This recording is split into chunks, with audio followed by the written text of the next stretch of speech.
60ಕ್ಕೆ ಅರಳು ಮರಳು ಅಂತಾರೆ. ಜಯರಾಮಾಚಾರ್ಯ ನೋಡಿದರೆ ಹಾಗೆ ಯಾರಿಗಾದರೂ ಅನಿಸುತ್ತಾ? ಅವ್ರು ಓಡಾಡ್ತಿರೋದು ನೋಡಿದರೆ ಇದು ಷಷ್ಠಬ್ದಿ ಸಮಾರಂಭ ಅಲ್ಲ, ಅವ್ರದ್ದೇ ಎಂಗೇಜ್ಮೆಂಟ್ ಇದೆಯೇನೋ ಅಂತ ಅನ್ನಿಸ್ತದೆ. ಬೇಂದ್ರೆಯವರು ಭಾಳ ಚೆನ್ನಾಗಿ ಹೇಳ್ತಾರೆ, ನಾವೆಲ್ಲ 60ಕ್ಕೆ ಅರಳು ಮರಳು ಮುಗಿದೋಯ್ತು ನಂದು ಇನ್ನೂ ಅಂದ್ಕೋತೀವಿ. ಹಾಗೆ ಅಂದ್ಕೋಬೇಡ್ರು, ಅದು 60ಕ್ಕೆ ಅರಳು ಮರಳು ಅಲ್ಲ, 60ಕ್ಕೆ ಮರಳಿ ಅರಳು. ಅದು ಮರಳಿ ಅರಳಬೇಕು ಮನುಷ್ಯ. ಅದನ್ನು ಇವತ್ತು ನಾವು ಕಣ್ಣಾರೆ ಕಬಿಯಾಡಿ ಜಯರಾಮಾಚಾರ್ಯವರ ಚಟುವಟಿಕೆಗಳಲ್ಲಿ ನೋಡ್ತಾ ಇದ್ದೀವಿ. ವಿದ್ಯಾ ವಿನಯೇನ ಭೂಷತೆ ಅಂತ ಹೇಳುವಂತೆ ಅವರಲ್ಲಿ ವಿದ್ಯೆ ಇದೆ, ಜ್ಯೋತಿಷ್ಯ ಇದೆ.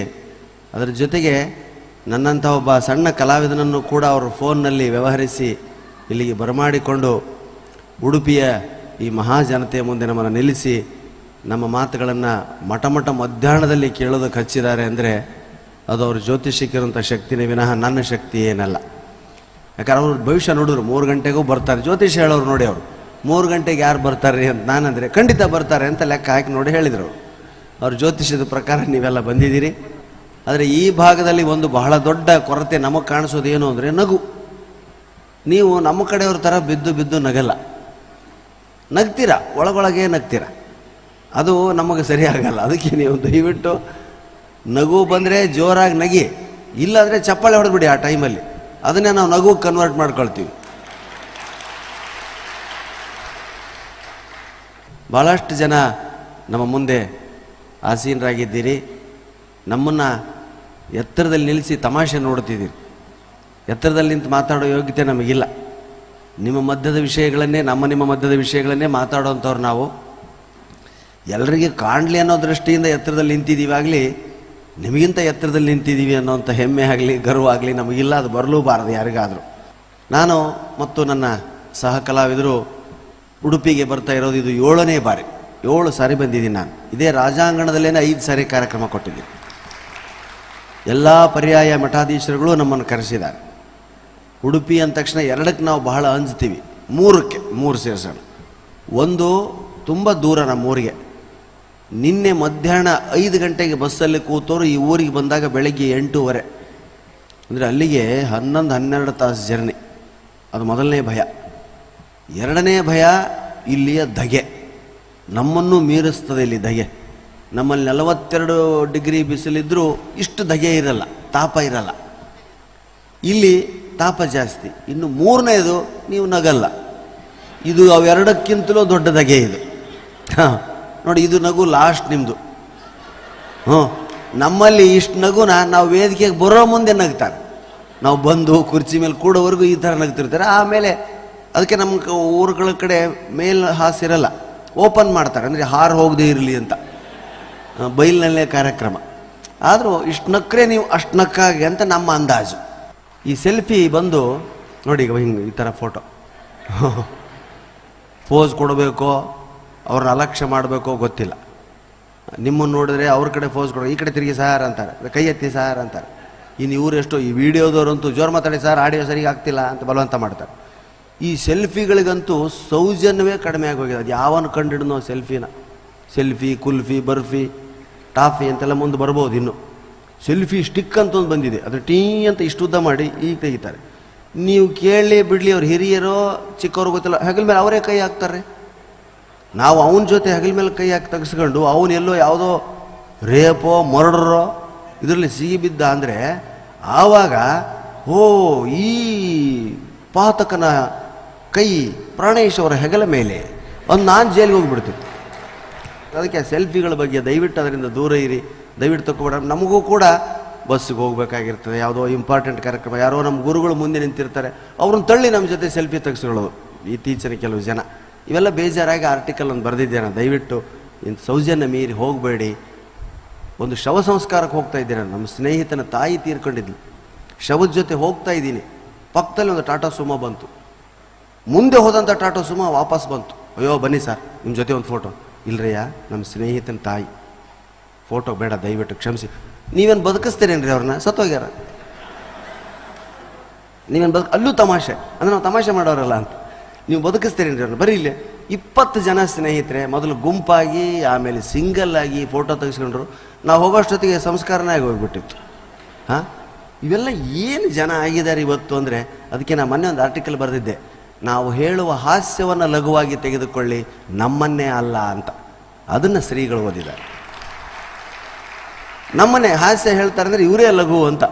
ಅದಕ್ಕೆ ಈಗಿನ ವಿದ್ಯಾರ್ಥಿಗಳಿಗೆ ಗುರು ಲಘುಗಳು ಗೊತ್ತಿಲ್ಲ. ಛಂದಸ್ಸು ವ್ಯಾಕರಣದಲ್ಲಿ ಗುರು ಲಘು ಅಂತೆಲ್ಲ ಇದ್ದು, ಈಗಿನ ವಿದ್ಯಾರ್ಥಿಗಳಿಗೆ ಗುರು ಲಘುಗಳು ಗೊತ್ತೇ ಇಲ್ಲ. ಏಕೆಂದರೆ ಅವರು ಗುರುವನ್ನೇ ಲಘುವಾಗಿ ತೆಗೆದುಕೊಂಡಿದ್ದಾರೆ. ಗುರುಗಳೇ ಲಘುವಾಗಿ ತಗೊಳ್ಕೊಂಡು ಬಿಡೋದು, ತಮ್ಮ ಏನು ಕಲಿಸಿದ್ರೆ ಅವ್ರು ಲಘುವಾಗಿ ಮಾತಾಡೋದು. ಇಲ್ಲಿ ಹಾಸ್ಯಕ್ಕೂ ಅಲ್ಲಿ ಹಾಸ್ಯಕ್ಕೂ ಬಹಳ ವ್ಯತ್ಯಾಸ ಇದೆ. ಯಕ್ಷಗಾನಕ್ಕೆ ನೀವು ಬಿದ್ದು ಬಿದ್ದು ನಗ್ತೀರಾ, ಅದೇ ನಾನು ಹಾಸ್ಯ ಮಾಡಿದ್ರೆ ನಗಲ್ಲ. ಇದು ಯಾಕೋ ನನಗೆ ಅರ್ಥ ಆಗ್ತಿಲ್ಲ, ಬಹುಶಃ ಭಾಷಾ ಗೊಂದಲ. ಆದರೆ ನಾನು ಯಕ್ಷಗಾನದಲ್ಲಿ ಹಾಸ್ಯವನ್ನು ಭಾಳ ಗಮನ ಇಟ್ಟು ಕೇಳ್ತೀನಿ. ಯಾಕಂದರೆ ಹಾಸ್ಯ ಹುಟ್ಟಿದ್ದು ಡಿಫ್ರೆಂಟಾಗಿ ಯೋಚನೆ ಮಾಡೋದ್ರಿಂದ. ನೀವೆಲ್ಲ ಯೋಚನೆ ಮಾಡೋದ್ರ ರೀತಿಯನ್ನು ಬಿಟ್ಟು ವಕ್ರವಾಗಿ ಯೋಚನೆ ಮಾಡೋದೇ ಹಾಸ್ಯಪ್ಪ, ಹೌದಾ? ವಕ್ರವಾಗಿ ಹೇಗೆ? ನಿಮ್ಮ ಯಕ್ಷಗಾನದಲ್ಲಿ ಒಂದು ಪ್ರಸಂಗ ಬರ್ತದೆ. ಶಿವ ಭಸ್ಮಾಸುರನಿಗೆ ವರ ಕೊಟ್ಟ, ತಲೆ ಮೇಲೆ ಕೈ ಇಟ್ಟರೆಲ್ಲ ಸತ್ತೋಗ್ಲಿ ಅಂತ, ಸುಟ್ಟೋಗ್ಲಿ ಅಂತ. ಪರೀಕ್ಷೆ ಮಾಡೋದಕ್ಕೆ ಭಸ್ಮಾಸುರ ಶಿವನ ತಲೆ ಮೇಲೆ ಕೈ ಇಡೋದಕ್ಕೆ ಬಂದಂತೆ. ಓಡಿ ಓಡಿ ಓಡಿ ಓಡಿ ಶಿವ ಓಡೋದಕ್ಕೆ ಶುರು ಮಾಡ್ದ. ಜನಜಂಗುಳಿ ಮಧ್ಯೆ ಹೋಗ್ಬಿಟ್ಟ. ಇನ್ನೇನು ಯಾರೋ ತಲೆ ಮೇಲಿಟ್ಟು ಕೈ ಪರೀಕ್ಷೆ ಮಾಡಬೇಕು ಅಂತ ಭಸ್ಮಾಸುರ ಓಡ್ತಾನೆ. ಎಲ್ಲ ತಪ್ಪು, ಜಾತ್ರೆಯಲ್ಲಿ ಎಲ್ಲ ದಿಕ್ಕಾಪಾಲ ಓಡಿಬಿಟ್ರು. ಇನ್ನೇನೊಬ್ಬ ವ್ಯಕ್ತಿ ಸಿಕ್ಕ ಅಂತ ಅವನ ತಲೆ ಮೇಲೆ ಕೈ ಇಡಬೇಕು ಅನ್ನೋದ್ರೊಳಗೆ ಅವನು ಶಿರ್ಸಾಸನ ಹಾಕಿಬಿಟ್ನಂತೆ. ಕಾಲ ಮೇಲೆ ಮಾಡಿ ತಲೆ ಕಾಲು ಮಾಡ್ಬಿಟ್ಟು. ಆಶ್ಚರ್ಯ ಆಯಿತು ಭಸ್ಮಾಸುರನಿಗೆ, ಏನಯ್ಯ ಇದು? ಹೌದು, ನೀನು ತಲೆ ಮೇಲೆ ಕೈ ಇಟ್ಟರೆ ಸಾಯ್ತು, ಇದು ಕಾಲು ಸಾಯಲ್ಲ ನಾನು. ಆಶ್ಚರ್ಯ ಆಯ್ತಂತೆ ಭಸ್ಮಾಸುರ, ಏನಯ್ಯ ನಿನಗೆ ಐಡಿಯಾ ಇದು ಅಂದ್ರೆ, ಅದೇ ಇದೇ ಐಡಿಯಾ, ನಾನು ಹಾಸ್ಯಗಾರ, ಜನರನ್ನು ನಗಿಸೋನು ನಾನು ಅಂತ ಹೇಳಿದ್ನಂತೆ. ಅಲ್ಲಿಂದ ಹುಟ್ಟುತ್ತಿದ್ದು ಹಾಸ್ಯಗಾರ ಪರಂಪರೆ. ನೀವೆಲ್ಲ ಯೋಚನೆ ಮಾಡೋ ದಿಕ್ಕನ್ನು ಬಿಟ್ಟು ನಾವು ಬೇರೆ ಕಡೆ ಯೋಚನೆ ಮಾಡ್ತೀವಿ. ಅದೇ ಹಾಸ್ಯ. ನಮ್ಮ ಹಿರೇಮಗಳೂರು ಕಣ್ಣನ್ ನಮ್ಮ ಹರಟೆಯಲ್ಲಿ ಮಧ್ಯೆ ಕೂತ್ಕೊತಾರೆ. ಹಿರೇಮಗಳೂರಿನ ಭಾಳ ಅದ್ಭುತ ಒಂದು ಚುಟ್ಕ ಬರೆದಿದ್ದಾರೆ. ಏನು, ಅವರೊಮ್ಮೆ ಪ್ಲೇನಲ್ಲಿ ಅಮೇರಿಕಕ್ಕೆ ಹೋಗಿದ್ರು. ಅವಾಗ ಬರೆದ್ರಂತವ್ರು, ಯಾರನ್ನೂ ಮುಟ್ಟಿಸಿಕೊಳ್ಳದ ಭಟ್ಟರು ವಿಮಾನದ ಗಗನಸಖಿಯನ್ನು ಮುಟ್ಟಿಬಿಟ್ಟರು. ಯಾರನ್ನೂ ಮುಟ್ಟಿಸಿಕೊಳ್ಳದ ಭಟ್ಟರು ವಿಮಾನದ ಗಗನಸಖಿಯನ್ನು ಮುಟ್ಟಿಬಿಟ್ಟರು. ತಪ್ಪಲ್ಲವೇ ಭಟ್ಟರೆ ಎಂದದ್ದಕ್ಕೆ ಅಂತರಿಕ್ಷದಲ್ಲಿ ಅವಳು ದೇವತೆಗೆ ಸಮಾನ ಎಂದು ಬಿಟ್ಟರು. ಹೌದಾ? ಹಾಗೆ ಯಾರ ಕೈಯಲ್ಲೂ ನೀರು ಕುಡಿಯದ ಭಟ್ಟರು, ಯಾರ ಕೈಯಲ್ಲೂ ನೀರು ಕುಡಿಯದ ಭಟ್ಟರು ವಿಮಾನದಲ್ಲಿ ಪೆಪ್ಸಿ ಕೋಲಾ ಕುಡಿದು ಬಿಟ್ಟರು. ನೀರನ್ನೂ ಮುಟ್ಟದ ಭಟ್ಟರು ವಿಮಾನದಲ್ಲಿ ಪೆಪ್ಸಿ ಕೋಲಾ ಕುಡಿದು ಬಿಟ್ಟರು.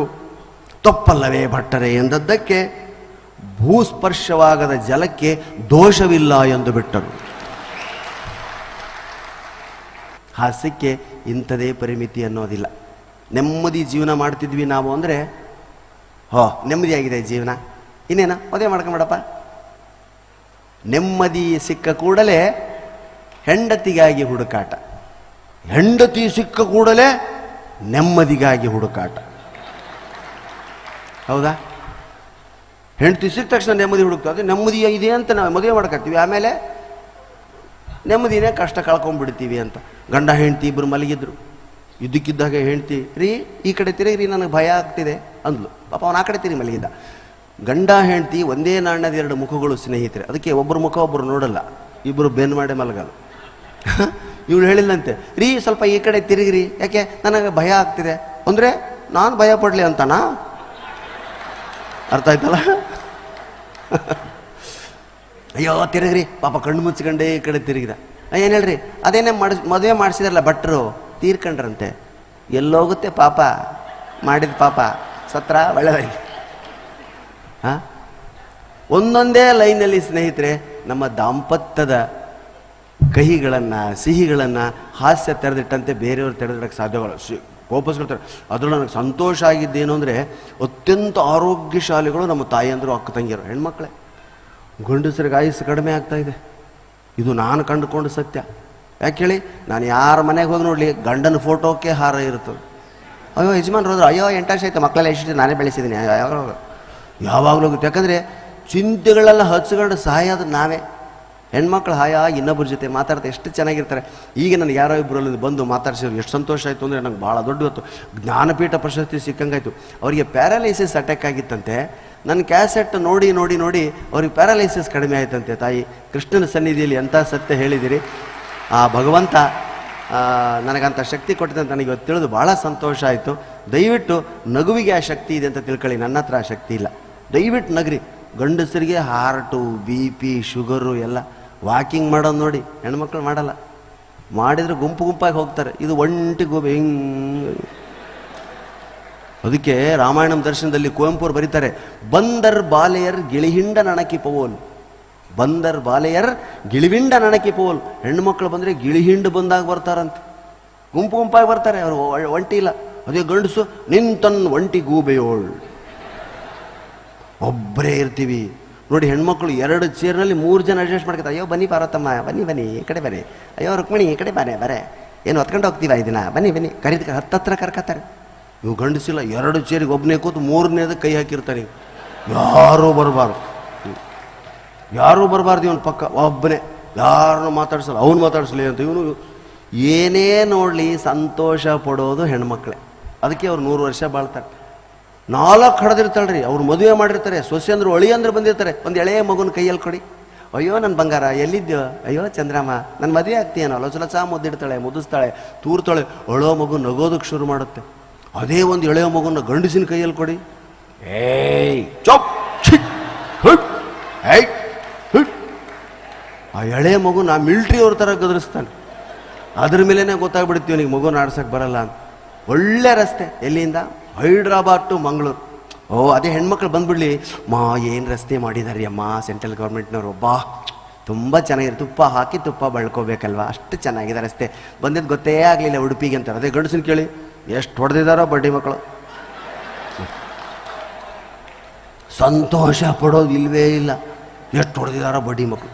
ಜೋಗ ಜಲಪಾತಕ್ಕೆ ಹೋಗ್ತವೆ ಗಂಡನ ಕರ್ಕೊಂಡು. ಅಯ್ಯೋ ಮೂಸುಂಡಿ ಬಂದಿರಿ ಹೋಗೋಣ ಜೋಗ ಜಲಪಾತ ನೋಡಿ.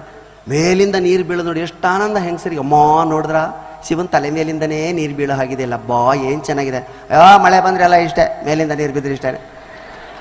ಅದ್ರ ಕಡೆ ಬೆನ್ನು ಮಾಡಿ ನಿಲ್ತಾನೆ ಇವನು. ಆಸಕ್ತಿ ಇಲ್ಲ. ಅದಕ್ಕೆ ಪ್ಯಾರಾಲಿಸಿಸ್ ಅಟ್ಯಾಕ್ ಆಗೋದು ನೋಡಿ ನೀವು, ಹೆಣ್ಮಕ್ಳಿಗೆ ಭಾಳ ಕಡಿಮೆ. ಅದೇನಿದ್ರು ಗಂಡಸರು ಸತ್ತೆ ಟಿಂಗ್ ಅಂತ. ಯಾಕಂದರೆ ಮಾತಾಡಲ್ಲ. ಪ್ಯಾರಾಲಿಸಿಸ್ ಅಟ್ಯಾಕ್ ಆಗೋದೇ ಕಣ್ಣು, ಬಾಯಿ, ಕೈ. ಇವು 3 ಹೆಣ್ಮಕ್ಳು ಆ್ಯಕ್ಟಿವ್ ಇರುತ್ತೆ. ಹೀಗಾಗಿ ಅವ್ರಿಗೆ ಹೊಡೆಯಲ್ಲ. ಈಗ ನೋಡಿ, ಇಲ್ಲಿ ಯಾರೋ ಒಬ್ರು ಲೇಟಾಗಿ ಅಲ್ಲಿ ಬಂದರು ಅಂತ ತಿಳ್ಕೊಳ್ಳಿ. ಅದೇ ಗಂಡಸು ನೋಡಿ, ಈಗ ಬಂದ ಇಷ್ಟೇ ಇವನ್ ರಿಯಾಕ್ಷನ್.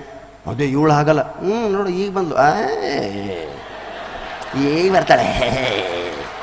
ನಾವು 3 ಗಂಟೆಗೆ ಬಂದು ಕೂತಿದ್ದೀವಿ, ನಮಗೆ ಚೇರಿಲ್ಲ, ಈಗ ಬರ್ತಾಳೆ ನೋಡಿ. ಪ್ಯಾರಾಲಿಸಿಸ್ ಹೊಡೆಯೋದೇ ಕೈಗೆ. ಇಷ್ಟು ಆ್ಯಕ್ಟಿವ್ ಇರೋ ಕೈ ಹೊಡೆಯೋಕ್ಕೆ ಸಾಧ್ಯನಾ ಅದು? ಇವಳು ಪಕ್ಕ, ಅಯ್ಯೋ ರುಕ್ಮಿಣಿ ಹಾಗೆ ಮಾಡಬೇಡಿ, ಕೈ ಮಾಡಬೇಡಿ, ಅವಳಿಗೆ ಗೊತ್ತಾಯ್ತು ಗೊತ್ತಾ ನೋಡು, ಕೈ ಮಾಡಿದ್ದು ನೋಡ್ತಿದ್ದಾಳೆ ಅವಳು. ಕೈ ಮಾಡಬೇಡ. ಮತ್ತೊಬ್ಬಳು ಬರ್ತಾಳೆ, ಕೈ ಮಾಡೋ ಹಾಗಿಲ್ಲ. ಕಣ್ಣು ನೋಡಿ, ಕಣ್ಣು ಬಾಯಿ. ಅದು ಪ್ಯಾರಾಲೈಸಿಸು ಮನೆ ಬಾಗಿಲಿಗೆ ಬರ್ತದೆ ಯಾರಿಗೆ ಹೊಡಿಲಿ ಅಂತ. ಆಂಟಿ ನೋಡ್ತದೆ, ಕಣ್ಣು ಕೈ ಬಾಯಿ ಯಾವಾಗಲೂ ತಿರುತ್ತಿರ್ತಾಳೆ. ಅಯ್ಯೋ ಆಂಟಿ ಫ್ರೀ ಇಲ್ಲ ಕಣೋ, ಅಂಕಲ್ ಫ್ರೀಯಾಗಿ ಕೂತಿದ್ದಾರೆ ಹೊಡಿ ಅವನಿಗೆ. ಇವನು ಮಾತಿಲ್ಲ, ಕತೆ ಇಲ್ಲ, ಸ್ನೇಹಿತರಿಲ್ಲ, ಹವ್ಯಾಸ ಇಲ್ಲ. ಗಂಡಸರಿಗೆ ಹವ್ಯಾಸಗಳು ತೀರಾ ಕಡಿಮೆ ಆಗ್ತಾ ಇದೆ. ದಯವಿಟ್ಟು ನಾವು ಹವ್ಯಾಸಗಳನ್ನ ಬೆಳೆಸ್ಕೊಳ್ಬೇಕು. ಪ್ರತಿಯೊಂದಕ್ಕೂ ಸಂತೋಷ ಪಡೋ ಗುಣ. ಅಯ್ಯೋ ನಮಗೆಲ್ಲ ಇದೆ, ನಮಗೇನು ಕಡಿಮೆ ಆಗಿಲ್ಲ ಅಂತ ಮಾತ್ರ ದಯವಿಟ್ಟು ಅಂದ್ಕೋಬೇಡಿ.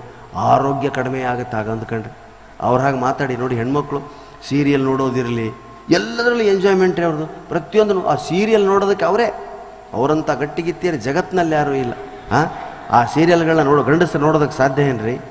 ಮೈ ಗಾಡ್. ಅಮೃತವರ್ಷಿಣಿ ಅಂತ ಒಂದು ಸೀರಿಯಲ್ ಇದೆ, ಮುಗೀತಾ ಇದೆಯಾ? ಇದೇನಾ? ಅದು ಮುಗಿಯಲ್ಲ.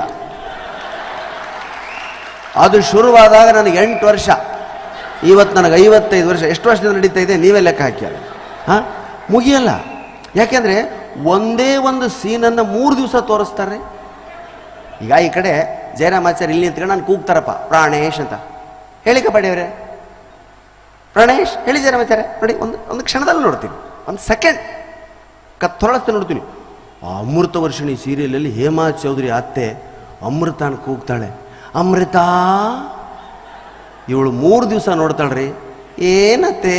ತೋಮ್ತ ತೋಮ್ತ ತೋಮ್ತ ತೋಮ್ತ ಧೇಮ್ತ ಧೇಮ್ತ ಧೇಮ್ತ ಧೇಮ್ತ ತೋಮ್ತ ತೋಮ್ತ ತೋ.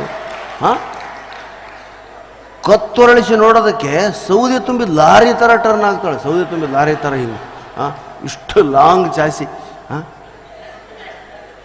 ಸಾರಿಗೆ ಉಪ್ಪು ಹಾಕೋದು ಟಿಕ್ ಅಂತ ಹಾಕಿದ್ರೆ ಮುಗೀತು. ಡಿಡಿನ್ ಡಿಡಿನ್ ಡಿಡಿನ್ ಡಿಡಿನ್ ಡಿಡಿನ್ ಡಿಡಿನ್ ಡಿಡಿನ್ ಡಿಡಿನ್. ನಾನು ಅನ್ಕಂಡೆ ಇವಳು ಸಾರು ಮಾಡ್ತಿಲ್ಲ, ಸಮುದ್ರ ಮಾಡ್ತಿದ್ದಾಳೆ. ನೋಡ್ಬಾರ್ದು. ಆಹಾ, ಆ ಅಡಿಗೆಗಳು, ಆ ಅಡ್ವರ್ಟೈಸ್ಮೆಂಟು ಅದ್ಭುತ ರೀ. ನಮ್ಮೆಲ್ಲ ಹಿರಿಯರು ಇನ್ನೂ ಬಾಯಲ್ಲಿ ಹಲ್ಲು ಗಟ್ಟಿಯಾಗಿದೆ ನೋಡಿ ನೀವು. ಒಂದು ಇದ್ಲು ತಗತ್ತಿದ್ರಪ್ಪ, ಕಡಕ್ ಅಂತ ಕಡಿತಿದ್ರೆ ಗಸಗಸ ತಿಕ್ಕಿ ಮುಗಿದೋಯ್ತು. ಇವಾಗ ನಿಮ್ಮ ಪೇಸ್ಟ್ನಲ್ಲಿ ಉಪ್ಪಿದೆಯೇ? ಅಡುಗೆ ಮನೇಲಿ ಇರುತ್ತಪ್ಪ ಉಪ್ಪು, ಪೇಸ್ಟ್ನಲ್ಲಿ ಹೇಗೆ ಬರುತ್ತೆ? ಅದನ್ನೂ ಮೀರಿದೆ ಈಗ. ನಿಮ್ಮ ಪೇಸ್ಟ್ನಲ್ಲಿ ಅವಲಕ್ಕಿ ಇದೆಯೇ? ನಿಮ್ಮ ಪೇಸ್ಟ್ನಲ್ಲಿ ಲವಂಗ ಇದೆಯೇ? ನಮ್ಮ ಕಡೆ ಬೇರೆ ಬಂದವ್ರಿ, ಉತ್ತರ ಕಡೆ, ನಿಮ್ಮ ಪೇಸ್ಟ್ನಲ್ಲಿ ಪುಂಡಿ ಪಲ್ಯ ಇದೆಯೇ? ನಿಮ್ಮ ಪೇಸ್ಟ್ನಲ್ಲಿ ಖಾರ ಪುಡಿ ಇದೆಯೇ ಅಂತೆಲ್ಲ ಕೇಳ್ತಾರೆ. ಇನ್ನೂ 10 ವರ್ಷ ಆದರೆ ಏನು ಬರುತ್ತೆ? ನಿಮ್ಮ ಬಾಯಲ್ಲಿ ಹಲ್ಲಿದೆಯೇ ಅಂತ ಶುರು. ಅಲ್ಲಿವರೆಗೂ ಈ ಅಡ್ವರ್ಟೈಸ್ಮೆಂಟ್ಗಳ ಹಾವಳಿ. ಇನ್ನು ಕೆಲವು ಅಡ್ವರ್ಟೈಸ್ಮೆಂಟ್ ಅಂತೂ ಹೇಳೋ ಹಾಗೇ ಇಲ್ಲ. ಮಧ್ಯಾಹ್ನ ಸ್ವಚ್ಛತಾ ಆಂದೋಲನ ಅಡ್ವರ್ಟೈಸ್ಮೆಂಟ್ ಅದ್ಭುತ ಬರುತ್ತೆ. ಶೌಚಾಲಯದ ಅಡ್ವರ್ಟೈಸ್ಮೆಂಟ್ಗಳು. ಮಧ್ಯಾಹ್ನ ಬಿಸಿ ಅನ್ನ, ತುಪ್ಪ, ಹುಳಿ, ಸಾಂಬಾರು ಹಾಕ್ಕೊಂಡು ಇನ್ನೇನು ತುತ್ತು ಕಲಿಸಿ ಊಟ ಮಾಡಬೇಕು. ಅಡ್ವರ್ಟೈಸ್ಮೆಂಟು. ಓ ಬನ್ನಿ ಅಬ್ಬಾಸ್ ಬನ್ನಿ, ನಿಮ್ಮ ಟಾಯ್ಲೆಟ್ನ ಹಳದಿ ಕಲೆ ಹಾಗೇ ಇದೆ. ಎಂಥ ಅಡ್ವರ್ಟೈಸ್ಮೆಂಟ್, ಎಂಥ ಸಮಯದಲ್ರಿ. ಅದಕ್ಕೆ ತಾಯಿ ಅಂದರೆ ನಿಮ್ಮ ಮಕ್ಕಳನ್ನ ಸ್ವಲ್ಪ ರಫ್ ಆ್ಯಂಡ್ ಟಫ್ ಆಗಿ, ಇಲ್ಲೆಲ್ಲ ಚೆನ್ನಾಗಿ ಬೆಳೀತಾರೆ ಮಕ್ಕಳು. ದೇವಸ್ಥಾನದ ವಾತಾವರಣ, ಸಾಂಸ್ಕೃತಿಕ ವಾತಾವರಣ, ಮಠದಲ್ಲಿ ಸೇವೆ ಮಾಡ್ತವೆ. ನಿಮ್ಮ ಮಕ್ಕಳು ಏನೇ ಓದಲಿ, ಅವ್ರು ಇನ್ನೊಬ್ಬರಿಗೆ ಸೇವೆ ಮಾಡದಿದ್ದರೆ ಅವ್ರು ಅವ್ರನ್ನ ಉದ್ಧಾರ ಮಾಡಲ್ಲ. ಇನ್ನೊಬ್ಬರಿಗೆ ಕೈಲಾದ ಸೇವೆ ಮಾಡುವಂಥ ಗುಣನ ಮಕ್ಕಳಲ್ಲಿ ಬೆಳೆಸಿ. ಈ ಇಂಗ್ಲೀಷ್ ಮೀಡಿಯಂ ಮಕ್ಕಳುಗಳಂತೂ ಏನು ಸ್ಟ್ಯಾಚ್ಯೂ, ರೋಬೋಟ್ ಥರ. ಮಮ್ಮಿ ನಾನು ಇಲ್ಲಿ ಕೂತ್ಕೊಳ್ಳ, ಡ್ಯಾಡಿ ನಾನು ನಿನ್ನ ಜೊತೆ ಬರಲ್ಲ, ಹಿಂಗೆ ಕೇಳ್ತವೆ. ಭಾವನೆಗಳೇ ಇಲ್ಲ. ಇಂಗ್ಲೀಷ್ ಮೀಡಿಯಂ ಮಗು ಅಂತ ತಿಳ್ಕೊಬೇಕಾದ್ರೆ ಹೆಸರು ಕೇಳಬೇಕು. ನಿನ್ನ ಹೆಸರೇನೋ? ಇನ್ನು ನಿಂತ್ಕೊಂಡ್ಬಿಡ್ತಾನೆ. My name is Prashant Kumar, my father name is Vinay Kumar, I am studying at 6th standard A section, good morning madam. ಬರೀ ಹೆಸರು ಕೇಳಿದರೆ ಕಾನ್ಫಿಡೆನ್ಸ್ ಇಲ್ಲ ಹುಡುಗನಿಗೆ. ಅದೇ ಕನ್ನಡ ಮೀಡಿಯಂ ಹುಡುಗನ ಕೇಳಿ ನೀವು ಹೆಸರು, ನಿನ್ನ ಹೆಸರೇನೋ? ನನ್ನ ಹೆಸರು ತಗೊಂಡು ಏನು ಮಾಡ್ತೀಯ? ಏಯ್ ಯಾವ ನಿಂದು? ಉಡುಪಿ ಬರ್ತೀಯಾ? ಏಯ್ ನಿಮ್ಮನೇ ಇಲ್ಲ, ಏನು ಆಧಾರ್ ಕಾರ್ಡ್ ಕೊಡ್ತೀಯಾ ಬಂದು? ಈ ಥರ ಕಾನ್ಫಿಡೆಂಟ್. ನಾವೆಲ್ಲ ಕನ್ನಡ ಮೀಡಿಯಂ ಕಲ್ತವ್ರು.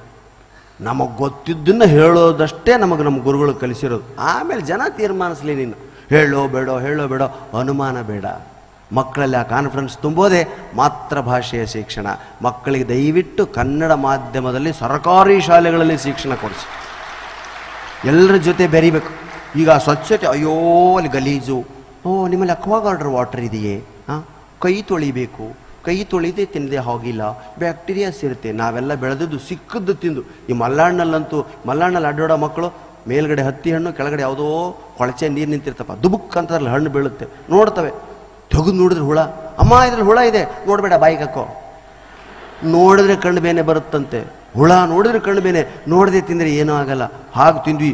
ಎಷ್ಟು ಬ್ಯಾಕ್ಟೀರಿಯಾ ಒಳಗೆ ಹೋಗಿದಾವೋ ಗೊತ್ತಿಲ್ಲ. ಅವು ಯಾವಾಗ ಹೊರಗೆ ಬಂದವು ಅಂತೂ ಕೂಡ ನಮಗೆ ಗೊತ್ತಿಲ್ಲ. ಈಗಿನ ಮಕ್ಕಳೇನ್ರಿ, ತೊಳಿಬೇಕು ತೊಳಿಬೇಕು 10 times ಕೈ ತೊಳಿಬೇಕು, ಬಂಟಿ ನೀನು ಸ್ಲೋನಾ, ಲೈಫ್ ಬಾಯ್ ಪ್ಲಸ್ ತಂದು. ಅದಕ್ಕೆ ಅಡ್ವರ್ಟೈಸ್ಮೆಂಟ್ ಜೀವನಗಳಿಗಿಂತ ಮಕ್ಕಳನ್ನ ಜೀವನಾನುಭವ ನೋಡಿ. ಇಷ್ಟು ಜನ ಊಟ ಮಾಡ್ತಾರೆ, ಇಷ್ಟು ಸಾರ್ವಜನಿಕ ಪಂಕ್ತಿಗಳಾಗ್ತದೆ, ಇಂಥ ನೀರು ಕುಡಿತಾರೆ, ಯಾರಿಗಾದ್ರೂ ಏನಾದರೂ ಆಗ್ತದೆ, ಏನಾಗುತ್ತೋ ಅನ್ನೋ ಭಯ ಇದ್ದರೆ ಏನೋ ಆಗುತ್ತೆ. ನನಗೇನೂ ಆಗಲ್ಲ, ಕೃಷ್ಣ ಕಾಪಾಡ್ತಾನೆ ಅಂತಕ್ಕಂಥ ಭರವಸೆ, ನಂಬಿಕೆಯ ಮೇಲೆ ಏನು ನಾವು ಜೀವನ ಮಾಡ್ತೀವಿ, ಅದೇ ನಮ್ಮ ಜೀವನಕ್ಕೆ ದೊಡ್ಡ ತಳಹದಿ. ದೈವಭಕ್ತಿ, ಧರ್ಮದಲ್ಲಿ ಆಸಕ್ತಿ ಅಂತ ಹೇಳ್ತಾರೆ. ನಾನು ಯಾವಾಗಲೂ ಹೇಳೋ ಮಾತು ಏನು ಅಂದರೆ, ಮಕ್ಕಳಿಗೆ 60 ವರ್ಷ ಆದಮೇಲೆ ಭಗವದ್ಗೀತೆ ಓದಿಸ್ಬೇಕು. 60 years ಆದಮೇಲೆ ಅಲ್ವಾ ಭಗವದ್ಗೀತೆ? 16ನೇ ವರ್ಷಕ್ಕೇ ಮಕ್ಕಳಿಗೆ ಭಗವದ್ಗೀತೆ ಶ್ಲೋಕಗಳನ್ನ ಕಂಠಪಾಠ ಮಾಡೋದು ಕೇಳಿ, ಸಾಧ್ಯವಾದರೆ ಅರ್ಥ ತಿಳಿಸಿ, ಆ ಮಗು 60 ವರ್ಷಕ್ಕೆ ಈ ದೇಶದ ಆಸ್ತಿಯಾಗಿರುತ್ತೆ. ಅಂಥ ಶಕ್ತಿ ಇರತಕ್ಕಂಥ ಗ್ರಂಥ ಭಗವದ್ಗೀತೆ. ಜಗತ್ತಿನ ಎಲ್ಲ ಫಿಲಾಸಫಿಗಳು ಅಡಕವಾಗಿರೋದು ಅದರಿಂದಲೇ, ಎಲ್ಲ ಫಿಲಾಸಫಿ ಹುಟ್ಟಿರೋದು ಅದರಿಂದಲೇ. ಸ್ನೇಹಿತರೆ, ದಯವಿಟ್ಟು ಮಕ್ಕಳಲ್ಲಿ ಇಂಥ ಧಾರ್ಮಿಕ ಮನೋಭಾವನೆಯನ್ನು ಬೆಳೆಸಿ ಅಂತ ಹೇಳ್ತಾ, ಇಂಥ ವಿದ್ವತ್ ಸಭೆಯಲ್ಲಿ ನಮ್ಮ ಮಾತುಗಳನ್ನು ಕೇಳಿದ್ದಕ್ಕಲ್ಲ, ಸಹಿಸಿಕೊಂಡದ್ದಕ್ಕೆ ನಿಮಗೆ ವಂದಿಸಿ ನನ್ನ ಮಾತನ್ನು ಮುಗಿಸ್ತೇನೆ. ಜೈ ಹಿಂದ್, ಜೈ ಕರ್ನಾಟಕ.